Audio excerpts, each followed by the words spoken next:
మిత్రులారా, మేధావి మౌనం ఈ దేశానికి ప్రమాదం అనే మాటను పక్కన పెట్టండి, మార్చండి అంటున్న మిత్రులారా, కొంతమంది మేధావులు వాళ్ళ స్వార్థ ప్రయోజనాల కోసం ఈ దేశాన్ని, ఈ రాష్ట్రాన్ని ఏ విధంగా భ్రష్టు పట్టించారో చెప్పే ప్రయత్నం చేస్తా. మిత్రులారా, మళ్ళీ చెప్తున్నా, 2014 కంటే ముందు తెలంగాణను డెక్కన్ భూములని, ఇది తెలంగాణ ఎత్తు మీద ఉన్నదని, తెలంగాణకు నీళ్ళు వచ్చే అవకాశం లేదని, తెలంగాణలో వ్యవసాయం దండుగాని ప్రభుత్వాలే ఇండైరెక్ట్ స్టేట్మెంట్ ఇస్తే ఈ రైతాంగం ఆగమైనటువంటి పరిస్థితి, వలసమైనటువంటి పరిస్థితి. రైతులు సెక్యూరిటీ గార్డులుగా పనిచేసిన వాళ్ళు, రైతులు దుబాయ్కి, బాంబాయికి పారిపోయారు. ఉన్న రైతాంగం, ఊరు వదలని రైతాంగం ఉరికొయ్యలా పాలవుతుంటే తెలంగాణడు 14 ఏళ్ళు ఉద్యమం చేసి తెలంగాణను తెచ్చి డెక్కన్ భూములలో 600 పైచిలుకు మీటర్లు నీళ్ళని తీసుకొచ్చి నీళ్ళిచ్చి, నాణ్యమైన 24 గంటల కరెంట్ ఇచ్చి, రైతుకు రైతు బంధించి, రైతుకి ఏమన్నా జరిగితే రైతు భరోసా ఇచ్చి, రైతు పొలాల కాడ యూరియాను తెచ్చి, రైతు కళ్ళాల కాడ పంటను కొనిపిస్తుంటే ఓర్వలేని మేధావులు, ఓర్వలేని కళాకారులు ఆనాడు ఏమన్నారు? కేసీఆర్ను పట్టుకొని ఎవడి పాలయ్యిందిరా తెలంగాణ అని పాటను వాడిన ఏపూరి సోమన్న మీద ఎట్లయిందో ఒక్కసారి ఆలోచన చెయ్యండి. రేవంత్ రెడ్డి ఇసిరేసిన ఎంగిలి మెతుకులకు ఆశపడి ఇలా రైతాంగం కల్లాల కాడ కన్నీళ్ళు పెడుతుంటే, పొలాల కాడ ప్రాణాలు వదులుతుంటే ఈ ఏపూరి సోమన్న అనేటోడు, ఈ మేధావి అనేటోడు వచ్చిండా? ఎక్కడన్నా మళ్ళా గోషి గొంగడి కట్టిండా? మిత్రులారా, ఒక్కసారి ఆలోచన చేయండి. ఎవడి చెమట చుక్కలతోటి ఖద్దరు బట్టలేసుకొని కాంగ్రెస్ తోటి, రేవంత్ రెడ్డి తోటి ఎట్లా తిరుగుతుండో ఒక్కసారి ఆలోచన చేయండి మిత్రులారా.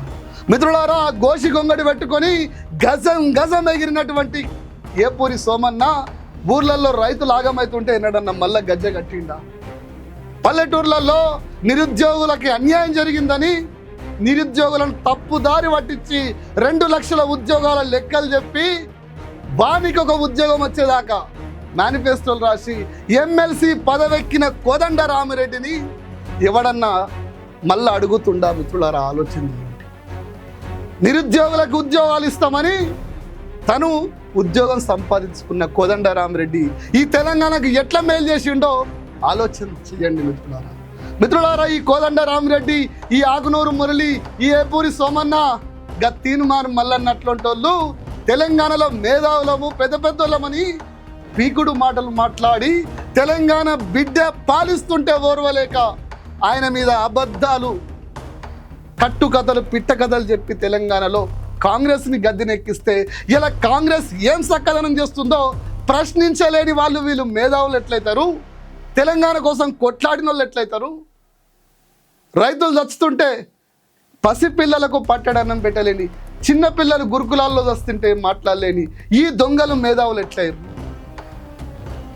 మిత్రులారా, ఒక్కసారి ఆలోచన చేయండి. 2.5 ఏళ్లలో 4.5 లక్షల కోట్ల అప్పు చేస్తే మాట్లాడలేని మూర్ఖులు ఈ రాష్ట్రానికి మేధావులు ఎట్లయ్యారు? ఈ రాష్ట్రానికి మంచి ఎట్లా చేస్తారో ఒక్కసారి ఆలోచన చేయండి. మిత్రులారా, వాస్తవాలు తెలియాలి.